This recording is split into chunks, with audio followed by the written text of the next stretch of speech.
Good morning or good afternoon or evening or wherever you are. I think the only thing we know for sure at the moment is wherever you are is at home. Almost certainly at home, as it is for me for the foreseeable future as well. But fortunately, it's a nice place to be here. Alrighty, so I've got a bunch of stuff to do today to cover, including some of the things I was just tweeting about with spammy, fishy mails. But there's a few other things on my list first. Number one, of course, is sponsorship. So this week is 1Password again. So a big thanks to the 1Password folks. I don't think we're at a point where I need to introduce what 1Password does anymore. One of the things that did come up actually the other day, I was doing an interview with someone and they were talking about password managers, as in password managers just manage passwords, but stuff like 1Password kind of has a lot more of my digital life in it. So it has everything from my driver's license details to my now unused frequent flyer details, or my bank accounts, or my credit cards. And it's things like when I go and sign up on a website and then I go and buy something and I need to check out, it's like I just control / and I autofill from 1Password. So the important lesson there, password managers are not just about managing passwords. And who knows, we might get to a point in the future, God willing, where there are no more passwords, but we'll still need password managers. Maybe we'll call them something different by then. It'll just be like secret managers or I don't know, something like that. So thanks for folks joining in. G'day, Burton. Coffee, yeah, I cheated today and I went down to my local just after dropping the kids off at school. Best Gold Coast coffee, best coffee in the Gold Coast, Hard Coffee in Main Beach, favourite spot. Consistently rated best coffee too, which is nice. And as I said before to people who then are very, very surprised by this, but Australia has a massive coffee culture. So having coffee in Australia is just a really, really big thing. Now, one of the joys of this setup with all this lighting is sometimes I find, why do I look blue? I'm bring that light over there. I'm still doing a lot of mucking around with this office setup. And the lighting and stuff is something that generally works well most of the time. Maybe if I flick the big panel lights on, pressing the Stream Deck button with the automation into Home Assistant to turn on the switch. Looks a little bit better, looks really white. Turn it off, disappears. One of the things I'm going to do, in fact, I mentioned, I think it was last week, maybe the week before, I want to work a little bit on the sound in this office. And I had mentioned to people that when I listen back to this audio, so every now and then if I'm out walking or something, I'm listening to a podcast or flick over to this one when it gets pushed into podcast format, just to sort of go, how does it compare? And I find it's just a little bit echoey. And some people sort of made that point. Someone said, just get closer to the microphone. Now, for reference, the microphone, if you're looking at the video, is just here. It is probably about usually 5 centimeters away from my face. I don't think that's the problem. There are a lot of hard surfaces. So I'd spoken about maybe putting some sound absorbing material around. Now, I found something, because I was in a shop the other day that had these, which looks really cool. And I'm actually just going to drop this into the live chat so you can see it in there. And of course, that massive Google search URL is longer than what the live chat allows. Let's see if I can. What's a big number in the URL? Every time you look at a Google search, it's just got a gazillion different parameters in there. And I tried stripping them out and then I lost the Google Images search. Let's try this. That one will work. Paste that in. I drop it in the comments. So these are called Linger Rosette Clouds. Now these are sound absorbing material. They're in an odd sort of shape. And what you do is you can buy a bunch of them and they don't just necessarily sit flat on the wall. They actually come out of the wall. You can make them a little bit three-dimensional. You can get them in different colors and you can make some of the patterns you see here in the images. Now, some of these to my eye, they're a bit garish, if I'm honest. Some of them look super, super cool. And when I saw these in the shop the other day, I was like, wow, that's kind of neat. So I actually think of putting these on the back wall, getting some nice heavy curtains over here where my window is, possibly putting some of them on the wall in front of me as well. And as I think I mentioned last week, getting this camera mounted onto the wall rather than the desk, because I don't like the fact that if I bump the desk, and if you're watching the video, you'll see the video wobbles around. So it is a process of ongoing improvement. Let's just say that. So we're going to try and work on that. All right. Now, moving on to other things here. What is in my list? Oh, NDC today. So Ndc Conferences. My favorite conference, which of course we can no longer go to in the physical sense. but we can go to on the online sense. So I've been going to Ndc conferences since 2014. I went to Oslo in the middle of 2014. And then started going to all of the events which were in in Norway, and then started going to the ones in London. We were running ones in Australia. I love Ndc that much that in much more recent times, as many of you know, I'm now marrying one of the organisers. So there is I reckon that's about as close as an affinity as you can get to a conference. So anyway, one of the things which I've been doing over the last few years at Ndc conferences with Scott Helm is our Everything is Cyber Broken talk. This has always been a really, really good fun talk. When we were doing it on stage, we'd sit there, we'd drink beers as well, and it would basically be me largely taking the piss out of Scott and then talking about a bunch of InfoSec-related things, and particularly pulling apart things which people thought worked well or had previous conceptions of, but then just didn't really work at all. And then we started throwing in just really egregiously bad security things that we'd had personal involvement with as well. So we are doing that talk today, London time. I think it's going to be first thing in the morning for London time. Now today, of course, will be Friday for London. Today is my time, so it's just under 9 hours from now. So if you want to come and see a fun talk, come to that. We don't record it. Now, originally we didn't record it when we were there in public. All the other talks were recorded in public because we're like, we're going to. It's very ad lib and excuse me, and a bit edgy, and we just don't know what we're going to say. We would rather people just be there and enjoy it in the moment rather than have it recorded, and then someone gets like one soundbite and takes it out of context, and stuff happens. We still don't record it, even though you've now got hundreds of people sitting at home watching it, and who knows who's sitting there with a little camcorder. Remember how people used to rip off movies like that? They go to the theater with the camcorder. Anyway, so that'll be there. We'll be doing that later today. If you can come along to that, we promise you it'll be good fun. Scott doesn't know what's going to be in there yet. Only I know, and it is going to be good fun. Okay, so let's move on to the other things here. So that was the sponsor. That was Ndc. I usually have a list of this. Other IoT things. As many of you know, I've been doing a lot of IoT stuff at home. I was looking for a weather station. I've ordered a weather station. Now I've ordered a Davis Vantage Pro 2, and I'll put a link to this in the notes later on as well. But this is a semi-professional. It's kind of like the bottom end of the really nice stuff that I could get. It says, it is a professional and rugged, very important, heavy weather station, rugged weather station with a versatile sensor suite that combines the AeroCone rain collector, temperature and humidity sensors, anemometer, which of course measures wind, into one package. So it's all sort of, when they say one package, I think it's going to come in one package, but I'm looking at the picture and they're all like little different bits. And then I was, for reasons of visiting neighbors and things, I was over the other side of our canal the other day looking at our house, and I was like, where the hell am I going to put this? So I'm not quite sure where I'm going to put it. It's going to be obviously somewhere up the top of the roof, but I ordered a pack which also comes with a unit, if I can remember the name of it, which basically then just does cloud connectivity. So it's going to take the data straight off the weather station, push it up to Weather Underground. So Weather Underground does a whole bunch of like microclimate weather. That being, like, I don't want to know the weather for Surfers Paradise, a suburb I live in. I want to know what it is on top of my house right now. And Weather Underground is collating a whole bunch of information like that so that you get very, very, very location-specific climate data. So anyway, it'll push it up there. Home Assistant will pull it down, and then I'll have everything in my dashboard, and I'll be able to start doing automations around things like if it starts to rain, do this or that. If the temperature goes over a certain level, so on and so forth.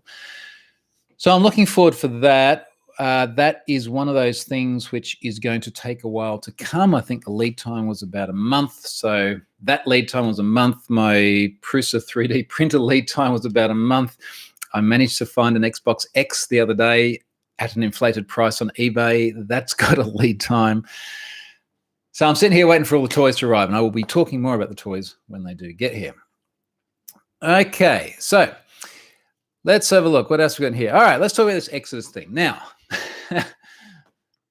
because some people on the internet behave in ways that they wouldn't normally do when you're face-to-face, I need to explain all of this in a bit of detail. So here's a chronology of this. I get messages, I would say on average more than once a day. Let's say every single day, one or more times, of people sharing data breach notifications with me. And very often it is via an email or via a DM.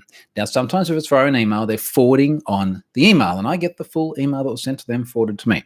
If it's via a DM on Twitter, very often it's just a screen cap. Sometimes it's a public share on Twitter as well, normally with the person's email address obfuscated and just the breach notice. And the breach notices every single time are structured basically like this. It's like company name and often company logo. Dear John Smith, we're sorry to inform you, but we have had a data breach, highly sophisticated threat actors. We take security seriously, yada, yada, yada. Dime a dozen every single day, over and over and over again. Now, what I normally do when I get one of those is I will share it publicly, because very often these messages are sent to people privately and there's not a public statement anywhere, because companies don't really like to make a big song and dance about the fact that they've had a data breach. I would have shared hundreds of these over the years. And it happens so frequently, there's a very automated process. Thing comes in, you look at it, you read it, you go, yep, looks legit, share the information. Now, let's have a look at what happened today. So I'm not going to tell you who sent the DM, but I'm going to read the DM. So this person says, seems like there was a breach with the Exodus cryptocurrency wallet. Now, I never heard of Exodus. Maybe they're a real company, maybe they're not. I mean, who knows? It's called Exodus. I went to Twitter. There was a cryptocurrency wallet called Exodus. Logo looked the same. Now, here's what's in the screen cap that was sent to me. And I did actually trim the screen cap down a little bit just to focus on the company name and the text. So this is someone who has screen capped it off a mobile device in dark mode.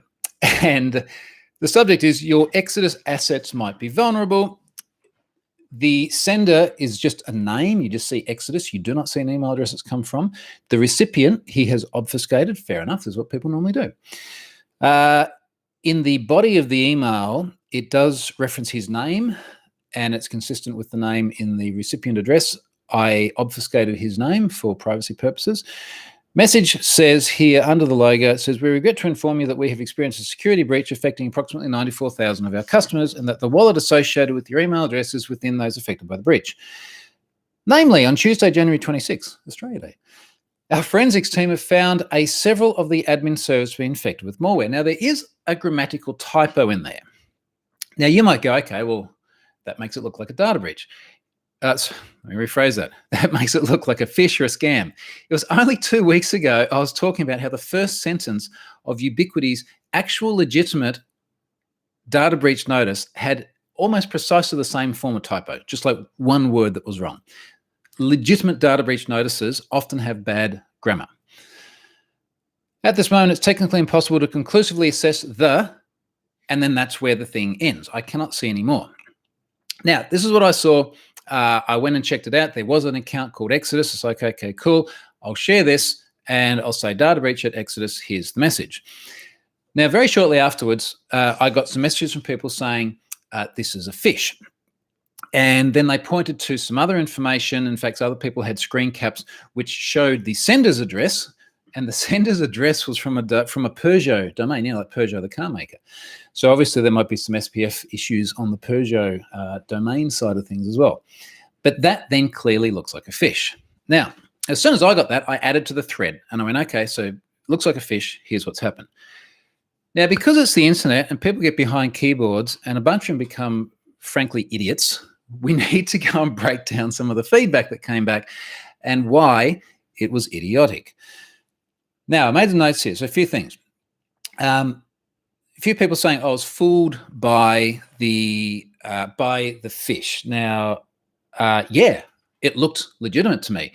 And the thing is, when you say it was fooled by it, there's nothing in there to suggest it was anything other than legitimate. And again, it falls into a line of literally hundreds of others that I've tweeted. And every now and then, and it would be a sub 1%, I would say, one of these is actually a fish or not legitimate. So yes, that's probably pretty reasonable, but it's also a little bit disingenuous because a couple of these tweets were very derogatory in terms of how could Troy, in his role as an influencer, be fooled by this? Well, simple answer, there's nothing on here that was sent to me which actually indicates that it was a fish. So that's important to understand. Like and if anyone looks at this, even the grammatical thing, like I said, Ubiquity had exactly the same thing with their legit message the other day. Someone else said, just look at the logo. Now, apparently the logo is not the right logo. And the problem is, You only know the logo is not the right logo if you know what the logo should look like. And for a company that I'd never heard of before, that does make things a little bit difficult. If it was the Apple logo and it looked like a pear instead, I'd go, oh, okay, I know it's meant to be an apple, not a freaking pear, and you'd figure it out. A bunch of people saying, delete the tweet, delete the tweet. It's the internet. Stuff doesn't get deleted. And I'll give you a really good example of why it doesn't get deleted. I use this thing every day. I keep forgetting the name because it's automatically go there. Tweetbot as a Twitter client. As soon as it sees a tweet, even if it's deleted, it's going to stick there.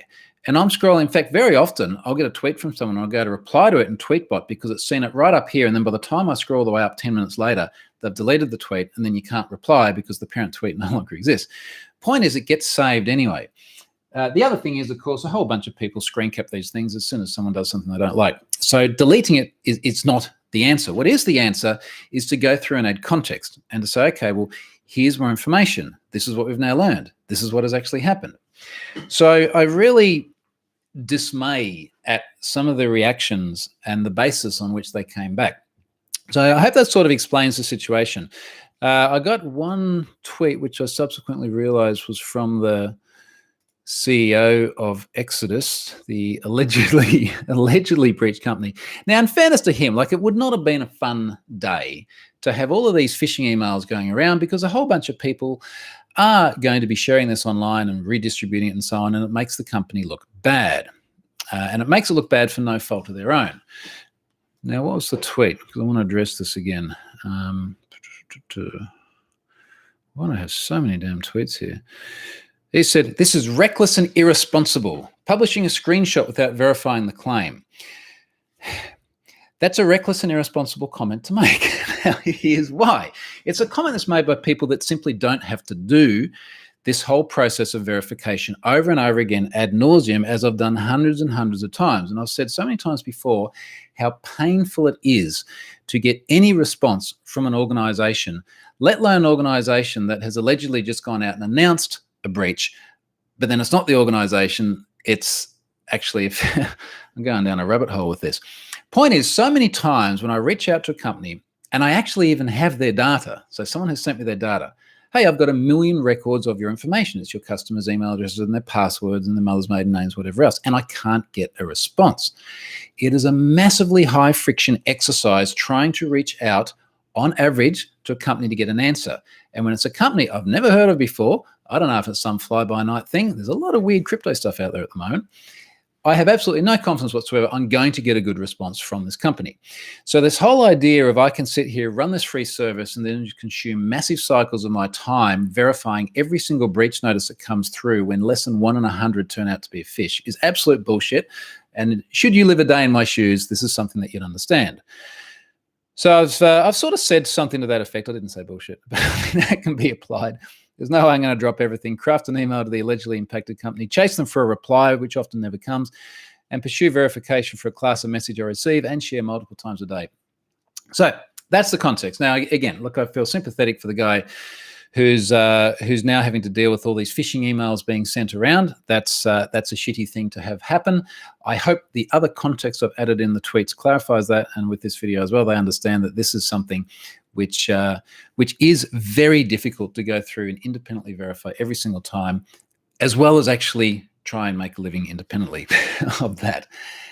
Now, what else is in here? Because I have seen some messages floating through here. I might try and keep it on the extra stuff, then we'll go back to the other things. I do have other stuff. I actually got a blog post from this week as well. Stop throwing blockchain into everything. It's a very small comment. For people asking about Dogecoin, I got no. Dogecoin is up. Apparently, it's up 240% in 12 hours. Now, this message was sent minutes ago, so it could be down by now. It could be down 300% because it's crypto. What else is in here? Blockchain. Now, apparently, Exodus is a real crypto wallet. Okay, good to know. Keyboard warriors, yeah. And honestly, look, if you go and have a read of that thread, in fact, see if I've got any more responses of people getting cranky about it. Oh, I just don't want to look at my tweets sometimes. But, you know, I mean, this is a reasonable comment from someone. So someone sort of said to me, I should have known it was a scam as soon as you saw email. So apparently you don't actually provide Exodus with an email address. So this person was saying, well, look, when I got or rather when someone sent me the screen cap of the phishing email, I should have known that that Exodus doesn't have email addresses, therefore it would be a phish. Well, again, if you don't even know who the company is, that's a hard thing to kind of establish. And he did later on say he thought I received that personally after I clarified that, look, I don't know. It's a screen cap. I don't know who the company is.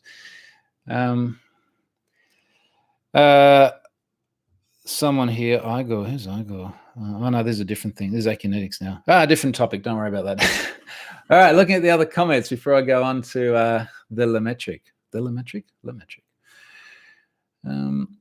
If you've never fallen for phishing emails, security professional, you're doing something wrong. So this is a good point. Now, in fairness as well, and this is one of the things that pissed me off a little bit when people are like, you've been fooled by a phishing email as though somehow I've fallen for the fish. If I had have received that email, like actually into my email address, the first thing I would have looked at is who sent the email.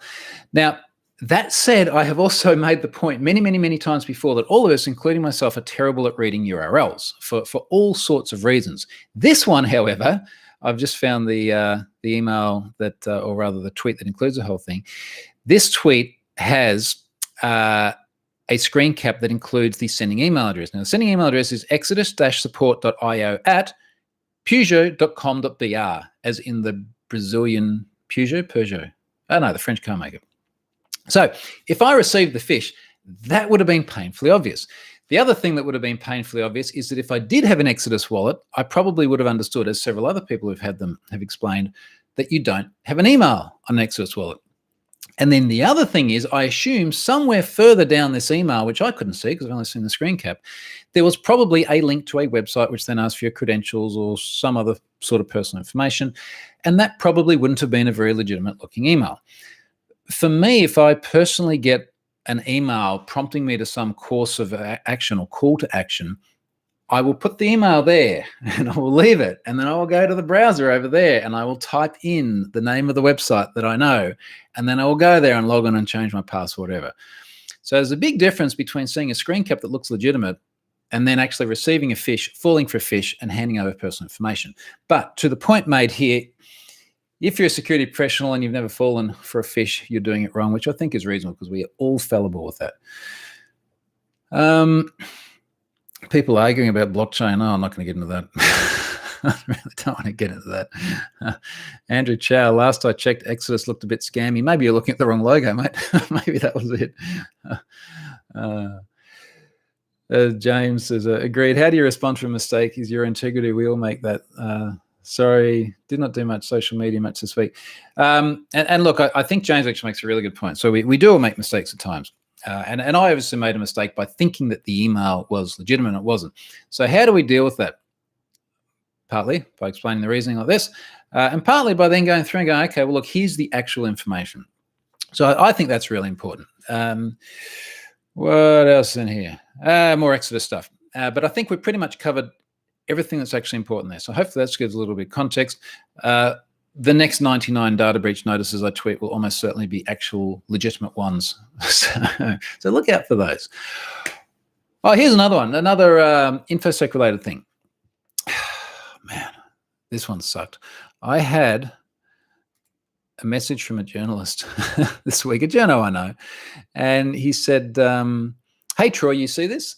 And he has sent me a link to a popular hacking forum about data allegedly breached from an institution in Australia. And I won't say which one yet because this does look to be legitimate for reasons I'll explain in a moment, and I don't want to chuck them under the bus just yet. But then again, it is on a very popular forum, which is publicly accessible. It is not the dark web. It's out there in the clear web.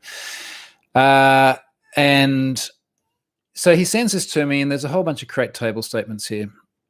And I've looked at that, and I've gone, nope, the first time I've seen it. And he says, does it look legitimate as in your info? And I've gone back and looked at it, and the sample that's posted is my personal data. And I felt initially a bit stupid because it's like, holy shit, like I just gone back to the journalist and said, yeah, haven't seen it before, could be legitimate, without realizing that the data beneath all the create statements is actually my data, which is interesting. Some of it's hard to tell what all the fields are, but there are enough fields in there that are my legitimate data that it's like, yep, okay, that's interesting. Either A, this organization has had a data breach, or B, someone has cobbled this together with information that you can find publicly about me anyway. But I just thought it's kind of interesting that there's just so much data out there that even when I see data and it's my own, it's almost like becoming numb to it, it's just so much data. Anyway, we'll see with this one. This probably deserves a follow-up because it is allegedly an Australian entity. So it might be the sort of thing that some government people here would be interested in. So I might have a chat to them. Okay, what else is going on here in the questions? Why are you guys arguing about blockchain? Unless it's next-gen blockchain, I'm just not interested. Give me the next-gen blockchain powered by AI and we'll have a discussion.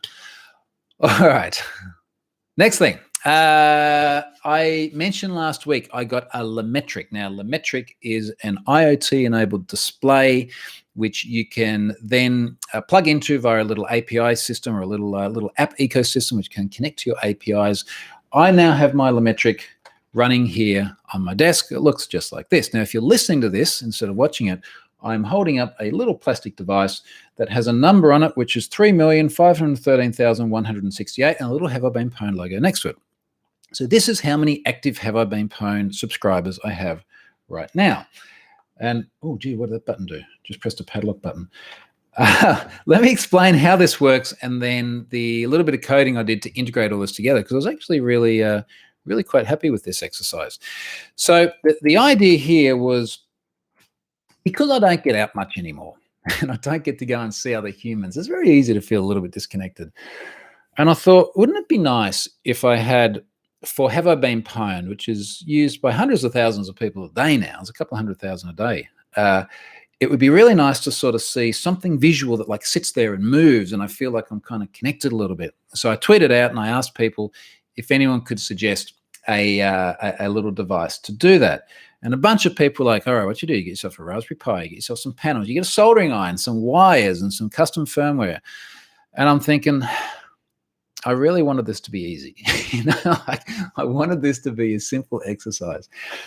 So some people suggested this little device called Lemetric.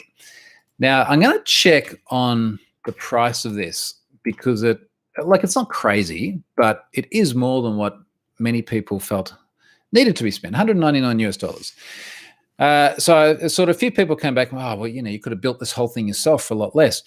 Now, I mean, let's say you could have built it for $50.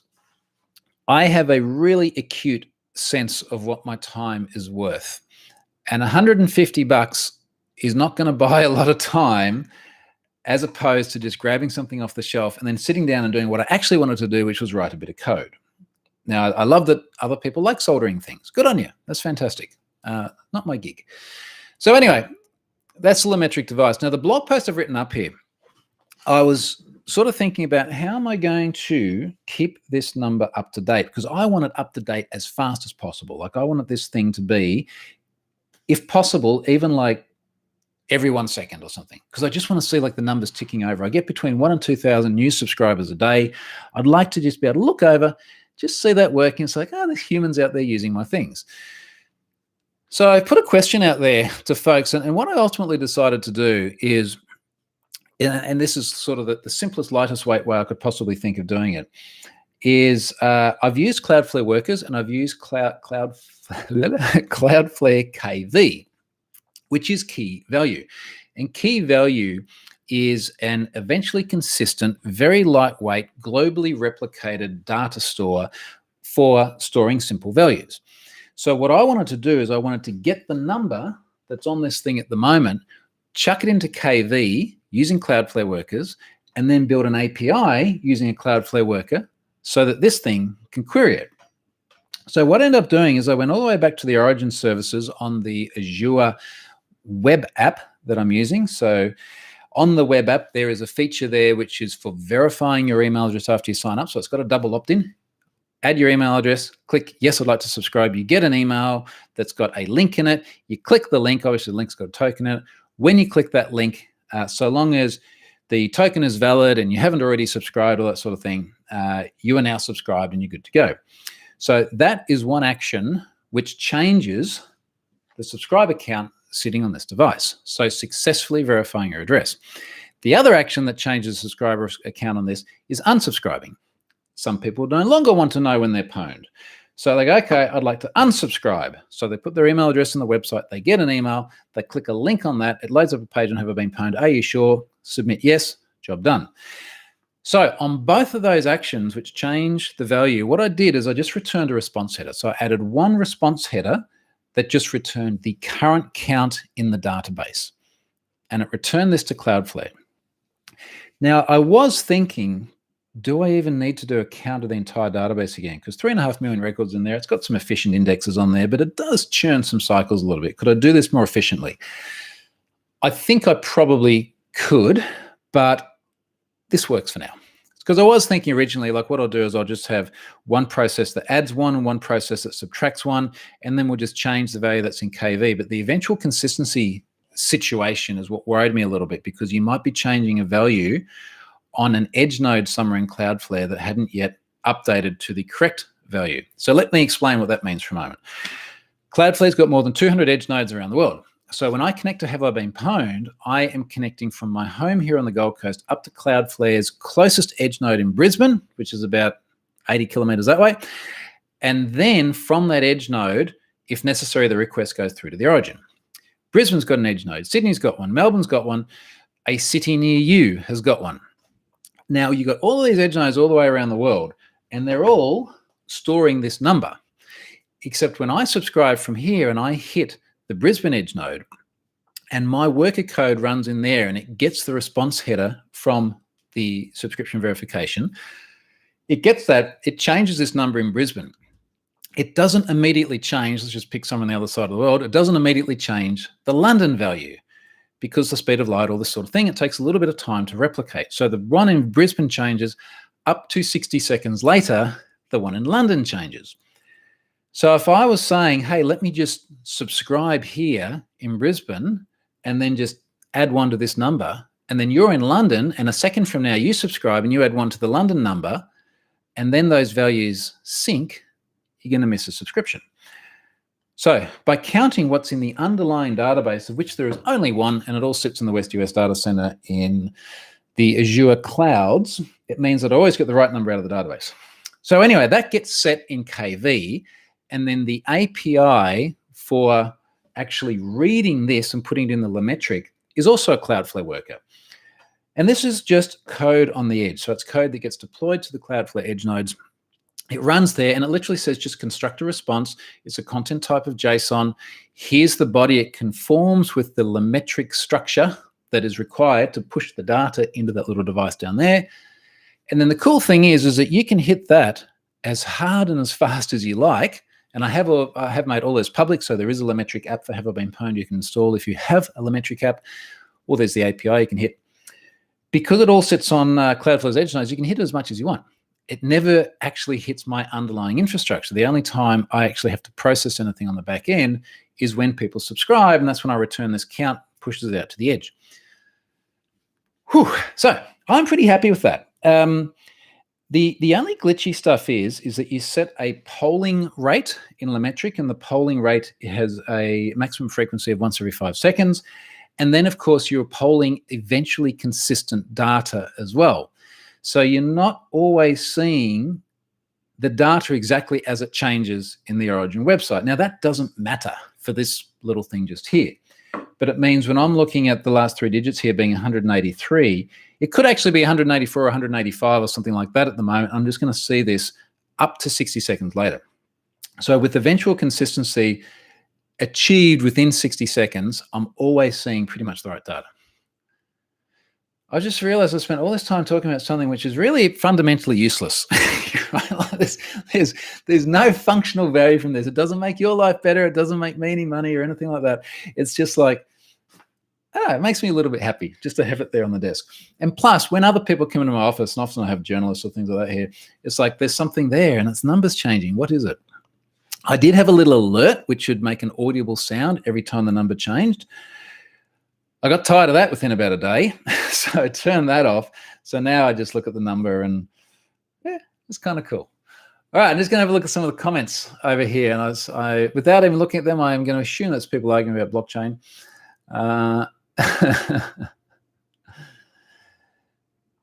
So Darren says he's got an Exodus wallet and didn't receive that email. Yeah, well, that's because, as we now know, apparently when you have an Exodus wallet, you don't actually provide an email, and it's not a legitimate email anyway. So there is a valid question, though, which is where did they get the spam list from to start sending email to people? Because I didn't get one either. And I also don't have an Exodus wallet. But I've got lots of email addresses out there in various breaches. So, yeah, I don't know. I wonder how targeted it was. What else in here? Genuine question. How much of data breaches actually occur from dark web? So I have written about the dark web, the dark web before, and I've got a blog post called Making Light of the Dark Web. And it's a little bit of a piss take. If you're unfamiliar with the term, it's trying to show that there is a lot of hyperbole around dark web. And very often when I do talks about things like credential stuffing, so people taking massive lists of username password pairs, usually email address password pairs, and chucking them at applications to see which ones work due to credential reuse, I'll say, people ask me, where do you get this data from? Do you get it from the dark web? Because that sounds really scary. And I'll sort of say, look, it's even worse than that. It's even scarier. You get it from the clear web. And I've literally shown tweets of people tweeting lists of billions and billions of credential pairs. And the reason, quite frankly, the clear web is scarier than the dark web is because it's that much more accessible. So when breach data appears on the clear web, the impact of it is so much worse than when it's on the dark web because it's so readily accessible by people. Now, I was mentioning a forum that had my own data on it before. That is a clear web website. It's not a .onion address. It's not a Tor hidden service. It is literally there on the clear web for anyone to access. I'm honestly kind of curious as to how this particular site continues to run without being taken down, because it wouldn't be a hard exercise if there was enough motivation. But to the question about dark web, I guess that the chronology that we see for a lot of data is we have a service running on the clear web. I mean, let's say it's LinkedIn. Perfect example. LinkedIn running out there in the clear web. Many of you have LinkedIn accounts, as do I. LinkedIn has a data breach. Where were we? About 2015, something like that. The data is obtained by someone. They will start to monetize it on a dark web marketplace. Now, many of these marketplaces get shut down. Others then come in their place, and the whole cycle continues and repeats. So the data gets monetized. At some point in time, the value of the data goes down because it's been sold to enough people that it starts to leak, or the actor selling the data just goes, okay, look, I've exhausted the value of it. I'm going to start dumping it. And they dump it on forums like the one I was just talking about before, which is a clear web forum, and now has the data circulating. I have a list at the moment of a significant number of data breaches which I'm processing, and most of that data has come from the clear web. Now, I'll give you a sense. How many run here? I've got 25 different incidents here that I'm pretty sure are all 7-figure or 8-figure incidents. Now, they're on here. They've come from very trusted sources, and many of these I've also got references in here to the news articles about them with the disclosure notices. So absolutely, positively, actual data breaches. I still need to verify and make sure that the data I've been sent is the data from the alleged incident, but these are downloaded from the clear web. So no, it's the clear web is, in terms of where data circulates en masse, definitely much, much worse. Please stop pimping blockchain. Enough of the blockchain. Come on. Could you please drop that name in the chat so we can check it? I'm not sure which name you're talking about. This is for Cyberspeaker Live with InfoSec War. Could you please drop that name into chat so we can check it out? I'm not sure if that was to me or to someone else. That might have been to someone else. Lemetric. Christian Anderson, Troy, I'm taking your course, Hack Yourself First, to my heart. Tomorrow, all the developers in the company will try to hack into their own products. That's really cool. That's good stuff. So I run a workshop, and Scott runs a workshop with me sometimes, runs it with on his own sometimes. I'll talk about something related to this in a moment. called Hack Yourself First. I originally wrote a Pluralsight course of that name, I think in about 2013, and then turned it into a workshop. I've done the workshop probably 100 times, all the way around the world, and now all the way from my office. So I run that workshop a lot remotely, as does Scott. We are thinking, just for context, when I say run it remotely, it is normally for a company. Like Acme Corp comes along and says, we would like all of our developers to go to Hack Yourself First so that hopefully we get hacked less. And then we spend 2 days doing SQL injection, cross-site scripting, and all the other sorts of things that are a combination of the OWASP top 10 sort of stuff and other common vulnerabilities that we see in web apps. So normally they're private workshops. Occasionally we do them for conferences, not so much particularly anymore now that we're not there in person. We are considering running these so that individuals can sign up. Now we give lots of notice, but for argument's sake, we might say, look, middle of March, we're going to do Hack Yourself First on, say, a Europe-friendly time zone. We'll run it together. He'll run half of it, I'll run half of it, and anyone will be able to sign up. We've got to figure out the pricing and all that sort of stuff. It will definitely be commercial because it does take a significant time investment from us. But if you're interested in that, stay tuned, and Scott and I will try and get organized and talk more about it. I think as we start to get into Feb, we'll have a little bit of time to be able to start planning this stuff. So look out for that. And in the interim, good on you, Christian. Enjoy hacking yourself first. Blockchain. So there's a comment here, which I assume is about me talking about the uselessness of my Lemetric. He says, if it makes you happy, it is not useless. It sparks joy, which is a little bit of the Marie Kondo sort of stuff. So yeah, this is, it does spark a little bit of joy in me. Like regardless of what I've done in career and things over the years, like the thing that does spark a lot of joy is sitting down and building things. And I'm sure many of you watching this are the same. Like I like to sit down and write code, even if it might be a little bit useless, because it's just, you just throw yourself into something and create something. And I still find that is the magic of the internet. And it's what I'm really trying to get across to my, particularly my son now that he's a bit older, and his mates as well. It's like, you can do so much amazing stuff, like literally just sitting in your rooms with a computer. You have that and you're off and running. It's amazing what you can do now. So I'd like to see more of that. All right. So look, thank you very much for watching. I think that's pretty much everything I had on my list today. I keep looking over at these Ligna Rosette Cloud images of what I could do with my wall. I think I found the one that I'd like to do. So stay tuned. We might see that behind me sometime soon. I want to give it a paint job and a few other things as well. So that's all stuff to keep me busy whilst I absolutely positively can't go anywhere else anyway. Thanks for watching, folks. I shall see you next week.